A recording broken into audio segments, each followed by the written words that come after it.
You're watching News 24 Live. I'm joined in studio by former Bafana striker George Durnelly to recap last night's clash between Bafana and Nigeria, their final qualifier fixture for the AFCON 2015 Championship. Of course, they qualified on the weekend already against Sudan, but a good result nonetheless, George. You know what, Nick? We're all disappointed because we drew away to Nigeria when we were in a winning position. And it's a sign of how far we've come, that we are now disappointed not beating Nigeria in Nigeria. So I think the first thing we have to say is well done to Shakes and the team for qualifying. That was the mandate, that was the objective, and it was job done. And it's just a sign of how far Shakes has taken the team. You know, that Dean Furman said after the game that they were terribly disappointed. Firstly, they threw away a 2-0 lead. Yeah. But any result, any positive result away in Africa is a good result, and especially the reigning African champion. So I think we must just put it into context that it was a very good performance. It's a good result, and we're all disappointed that we actually never won the game. Tequila Ranti, the star last night, almost got a hat-trick. Should have got a hat-trick. Yeah. Should have actually scored the third one when the score was 2-2 right at the death. But Tequela's he's a bit of an enigma because he's got a lot of pace. He sees the game well as a striker. He makes good runs. He's sometimes too quick for his own good. He goes offside quite a bit. His technique isn't great. His first touch isn't great, but he's still learning. He's learning the game. So it's great for Bafana that you've got a striker who's still learning, but he can score 2 goals away against Nigeria. That's fantastic, you know. So I'm glad for him because strikers, no matter how well they play, they need to score goals. So I'm glad for him scoring 2 last night. George, now last time we spoke was shortly after the passing of Senzo Mayiwa. Of course, that's been a huge hurdle, emotional sort of void to overcome for the team. They seem to have adapted well. I mean, I don't want to say he's all but forgotten, but I mean, what do you make of his replacements in goal and captaincy? Yeah, I think firstly I think we saw the effects of Senzo's passing in the Sudan game actually, because the players the week before the game, they'd gone to visit the grave. It was all in Senzo's hometown. The game had been moved to Durban for Senzo.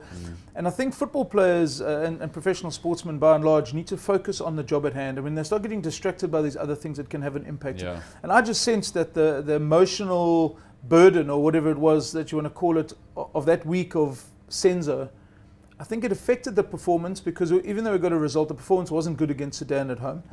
But I think you know, life carries on, and the players have moved on. He is in their thoughts. I think the guy who's most affected by it is Darren Keat, because I think he's very much aware he's got his chance because Senzo's dead, essentially.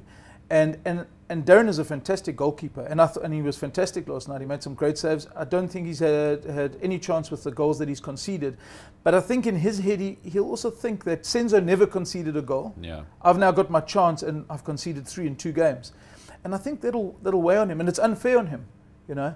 But I think the team has, as a unit, progressed tremendously under Shakes. I think there's a resolve around them. I think that there's still a lack of maturity, and that's why we drew last night. It's just that lack of experience. Right? And I guess discipline as well. I mean, the red card. Yeah, I mean, Lechulanwani should have known he's got 51 caps.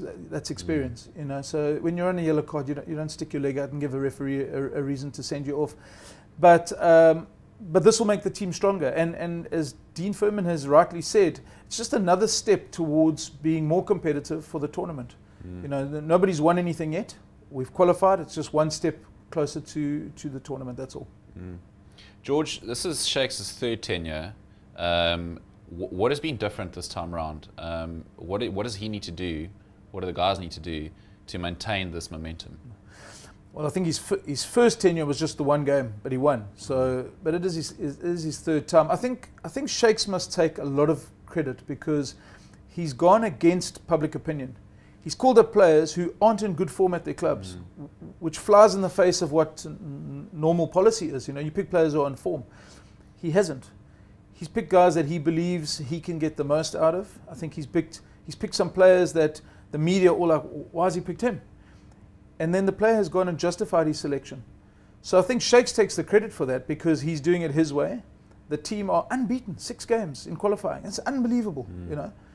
And I think I think what Shakes has said after this match is, he's starting to issue some threats and some warnings to the other teams, about write us off at your peril. I just almost think that we need to keep our feet on the ground. We're doing well, but we've won no tournament yet. I think the players just need to be level-headed and just keep working hard for each other. The commentators last night, Nigerian commentators, kept saying how impressed they were that the South African team played as a unit. And that's always been, in my opinion, one of our biggest problems in South African football, is the team is often made up of individuals who play for themselves and don't play for the team. And the biggest difference is when you see players running for each other, covering each other, the individual will say, oh, that's not my man. But the team player, he just gets on with the job because he's got to look after his teammate. And I think that's what I've been very impressed with, is whoever's come in has worked hard for the team. And it's a team game. So I think that's what we've got to focus on, is just keep the team as the most important part of the whole football setup.